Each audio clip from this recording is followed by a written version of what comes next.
Welcome in, everybody, to another episode of 410 Sports Talk. James Haskell, Glenn Martin here to continue our series, breaking down each position group, talking about what the Ravens should do, what our financial commitment is to them, if we need to create any flexibility, if we should overhaul the position, stand pat with the guys we got, extend some guys, etc.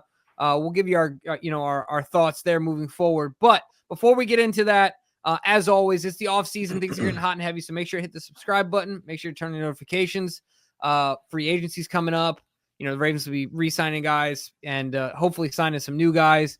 Drafts coming up and all those things. So we'll be dropping videos. Make sure you stay notified and then hit the subscribe button, of course. But as always, we got to shout out our sponsor. A lot of stuff going on outside of the NFL right now and might be worth getting in on. Oh, yeah. BetOnline. BetOnline is the world's most trusted betting platform and your number one source for online betting in 2025. Whether you're a seasoned fan or a first-time bettor, BetOnline is your ultimate game day companion with the largest selection of odds on everything from the NBA to college basketball to the NHL and UFC. BetOnline continues to be your number one sports betting source. From every three-pointer to hat trick, BetOnline has you covered with odds, stats, and more for every game, every play, and every win. BetOnline, the game starts here. And Jimbo, what's up? Does it ever? Oh, it always does. I mean, always does start with BetOnline. They are the best in the business, no doubt. But look, I'm excited to get into this next episode in our position breakdown as we continue to evaluate. Did the Ravens get their money's worth out of the position? Should they reinvest? Should they completely overhaul or stand pat? I'm excited to talk a little cornerback because this is a position that, holy smokes, they might have been looked at as the single worst unit in the NFL through the first 4 weeks. I mean, complete and total disaster of a pass defense the Ravens had for really the more than first 4 weeks, 6 weeks, I think, 8 weeks maybe. They were absolutely dreadful. Looked like they didn't know how to play football, which was pretty shocking considering the group looked very similar as it did the year before when they were absolutely fantastic. But did have a resurgence towards the end of the season, particularly with guys like Marlon Humphrey, and then Nate Wiggins continue to grow and become a better and better player. But what does that mean for 2025? Jimbo, what's the investment currently looking like as we head into next season? Yeah, absolutely. So you guys can see on the screen here, the Ravens, this is their breakdown for 2025. Just like every position group, usually there's a guy out in front. But Marlon Humphrey has a whopping, I think it's fair to say whopping, 25 a little over $25 million commitment to him in this coming year. Not that he's not worth it. I mean, Marlon balled out this year as yours truly predicted. But, then you got Nate Wiggins, of course, at $3 million, Arthur Maulet at $2.5 million, Armour Davis at $1.2 million, TJ Tampa, as you can see on the screen, at $1.1 million. The total spend for 2025, the Ravens have $35 million committed to committed to the cornerback room, which, Glenn, at the end of the day, you said, one of the worst rooms in the league. That's how they were viewed. Certainly the first half of the year, maybe the first, I guess the first half, at least the first third of the year, maybe the first half, like you said. But by the end of the season, it was really about one guy that's not on this list that was dragging him down. A lot of people would say, at least with Brandon Stevens, the ascension, of Nate Wiggins. Obviously Arthur Maulet battled injuries. But that really kind of rounded that group out. And of course, Marlon Humphrey absolutely balling out. So at the end of the day, there are corners by themselves making a lot more money than Marlon Humphrey who are not producing like Marlon Humphrey is. So I think still a solid number. Second highest on the team behind Lamar, Jimbo. Second highest. Yeah, but I'd be interested to know where he ranks amongst all corners. I'm actually going to find that out right now. Yeah, pull that up because let me just throw up on the screen here if you want to take that. Yeah. Let me stop share here. Damn, I want to at least show you, because look, we can see that cap number. I mean, it's absolutely insane. There's no arguing that $25 million for a single player that's not your quarterback is pretty high. But at the least, the Ravens got their money's worth when it came to Marlon Humphrey last year. He was ranked 8th amongst all corners in his PFF grade. We know, his interception numbers were phenomenal. His ability to come up, make big hits, timely plays. It seemed like any big play the defense was making in the second half of the season, Marlon Humphrey was at the center of it. And it was incredible that man, I got to see if I can find this screenshot. Every single turnover that he created was basically the turning point in the game for us, and it essentially won us the game. And in virtually all of his turnovers forced. So no doubt they're getting their money's worth to a degree, but that's also a really high number. And I think we're going to talk about some options, how they might be able to get that number down, because I don't think either one of us are going to go down the route of wanting to get rid of Marlon Humphrey. If there is a small group of fans that want to do that, well, we're going to hopefully sway you otherwise. But Nate Wiggins, 25th rated corner, as he continued to just get better and better as the season grew. They tried to attack him. It just didn't work. Brandon Stevens, you see, was dragging the unit down, 100 ranked corner according to PFF, and Tre'Davious at 104, who, look, he's just an older guy, okay? You know, I ain't going to get mad at Trey. He's an older guy. He did what he could do. But, Jimbo, what do you have for? Yeah, for sure. So, to your point, Marlon is second in cap hit in 2025. So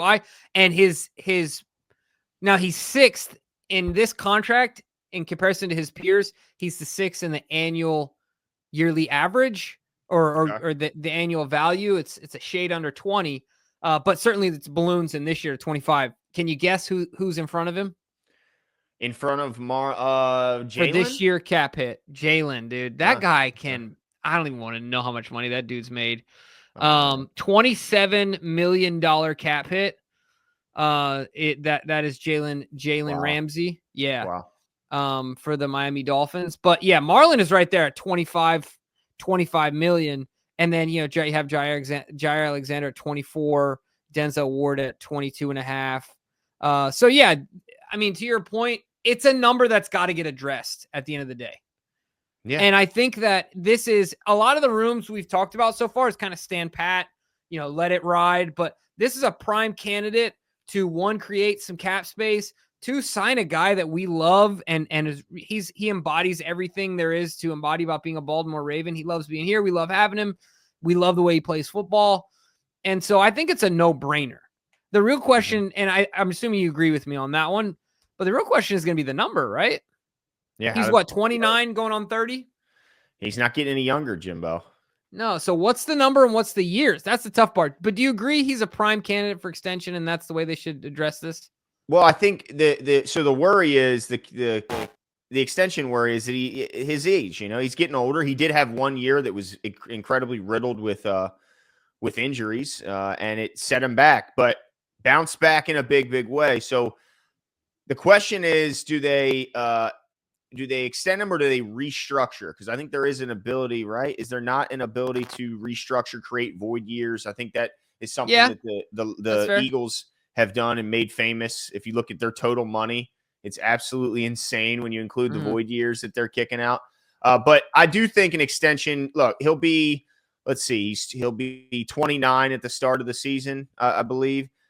I think an extension is perfectly fine. I don't think it's unreasonable to think that Marlon Humphrey, even if, let's say in a hypothetical, he's 31 years old, or he's 31 years old, and the Ravens say, we don't know if he has the top end speed to continue to be a cornerback. Let's remember, this isn't like an outside only corner. This is a guy who can also get kicked inside, which will extend his longevity. Give him as long as you have maintained your quickness, you can be a little slower if you're on the inside than you can on the outside. But let's also not forget that there's been rumblings that he could be kicked back to safety eventually. So maybe in that final year of his contract where you might go, do I really want to pay a 32-year-old corner that kind of money? Well, maybe he's not a corner anymore. And maybe he's one of the better safeties because, we know about his physicality and certainly not having to look at a ball over his shoulder and instead being attack mode and looking at a ball face on might make him even better in his ball skills. But he did have 6 picks this year, so let's not forget that. But as far as what it would take, I think overall, I think you offer him a 3-year extension, Jimbo. I like that. I think you keep him around for a few more years. It's going to still potentially lower his cap hit by, let's see, 10, 11 million, reducing his cap from 25 to 14 or 15 million in that range. So it's a 3-year, $60 million extension with a $20 million signing bonus. However, you're reducing his cap number by potentially 10 to 11 million. And you would have him through his age 32, But again, Yeah. with his flexibility, I don't think that's a big deal for Marlon. Well, let me ask you this. Do they consider this might be a slap in the face. Maybe they don't do this. Maybe this is not why I'm a GM. But do they at least have conversations around where he's going to be playing primarily and consider that as a part of the pay? Like, look, Marlon, at this point, we think that you're our slot. We think you're the best slot corner in the league type thing. Because slots make a little less, right? Oh, I see what you're saying. You think, you know what I mean? Because I'm thinking, because Marlon's a team guy, so I don't see him being, but I can see what you're saying. He might be hurting his future earnings if he agrees to be a slot guy. Is that what you're saying? Well, yeah, for sure. If, or would he take that as an insult, to say, wait a second, so you're going to lower my value? No, I'm good. Like, I'd rather go get paid. We can play out this year. I'd rather get paid like an outside guy, like I know I can be somewhere else, because somebody else will pay me the money I want. You know what I mean? That's a good question. Be tough. You see what I'm saying, right? Feelings. Like, yeah. He may enjoy playing inside more, knowing the type of guy he is, how physical he is, how he's kind of a linebacker in a corner's body. I bet he likes it inside a little more. I think. I agree. Likes to show off versatility, get, pass rush. You're not getting a lot of pass rush reps from the outside corner position. But I think what it is, Jimbo, I think it's a no-brainer. He kicks inside, and I think TJ Tampa is the reason. I think it's a TJ Tampa on the outside on one side and Nate Wiggins on the other. I think they really got something in TJ this year. I just don't think we got to see it yet, but I think we're going to see it in a big, big way next year. And if those are my two outside guys with the height and the athleticism that they bring, and then the toughness that Marlon's going to provide in the slot, man, I think it's a pretty decent start. Those three guys, and then you fill in, with guys like Arthur Mollett that you pointed out, if he's healthy. But there's also a potential that Arthur Mollett could be a potential cut. He's got, I think he'll free up $2.8 million with a release, or I'm sorry, $2.25 million with a release. And he was super beat up last year. And then they could bring, Pepe back and kick around some of the league minimum guys at the back end of the roster there. But man, I think what you do is you prioritize keeping Marlon, extending Marlon. You continue to build around Marlon Humphrey and Nate Wiggins and TJ Tampa. And then those other guys, man, I wouldn't be mad if they went younger at the last couple cornerback positions and go towards the draft. What do you think about that? Yeah, no, I think I would like that as well. It's going to be interesting to see how that falls in the draft. I'm excited to break that down. But man, you got a lot of faith in TJ Tampa. I do. I got a lot of faith in them. I think the Ravens wouldn't have invested what they did. And look, there's so many players, if you look on this roster, that didn't get it year one, that are now fantastic players. And they were even, some were even called busts year one. And then they just took a little time and turned out to be really, really good players. I think he's the next in line. That's fair. But, speaking of guys who didn't really get it in their first year, so are you just done, Brandon Stevens? You let him pack up and see you later? Or do you think that there's a team-friendly deal by which the Ravens could bring him back? Yeah, well, right now the projected contract Brandon Stevens is going to receive is 3 years, $27 million. So about $9 million annually with a $15 million signing bonus and guarantees. In guarantees, which would include his signing bonus, of course. But that could nudge up to 10 to 11 million. I don't see it. I don't see it with the amount of money is on the horizon. You're going to be paying to Kyle Hamilton, to Tyler Linderbaum, with what we're saying is an extension to Marlon Humphrey. And you just drafted Nate Wiggins, and you just drafted TJ Tampa. So I don't think I think Brandon Stevens is gone. I know some people said maybe safety. And I do think your ball skills improve if you're running at the ball and not looking over your shoulder, trying to track a ball over your head. I do think it's easier, but I don't care how easy it is. It would be setting Brandon Stevens up for absolute failure. It would be setting him up to be just the guy who gets picked on by both opposing offenses, and this entire fan base is going to crush him every time they see him getting posterized. So I think it's a time for a fresh start with Brandon Stevens. The Ravens did him a solid, draft him in the third round, develop into a solid corner. He's a mid-tier corner, free agent. He'll make a lot of money, but he'll do it elsewhere. It's going to be really interesting to see how this room plays out. But I think this is the first room where we said, one, an extension, needs to happen, lower the cap hit. Two, where they need to dedicate some resources to this, and get a bit younger in that room. So it'll be interesting to see how this thing plays out. It will be interesting to get your guys' thoughts as well. What should we do with Marlon?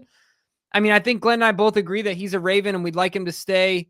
But do they let it play out? Do they extend him? What do we do here? Let us know all your thoughts in the comments below. What's your faith in TJ Tampa? Are you as excited as Glenn? I'm holding back. But all opinions welcome in the comment below. We'll talk to you soon. See you. You got to trust me. Pull up in a big truck, big trust. Yeah, that's power. Never let it try me. I power out with the shootout and ride for a hobby and rock.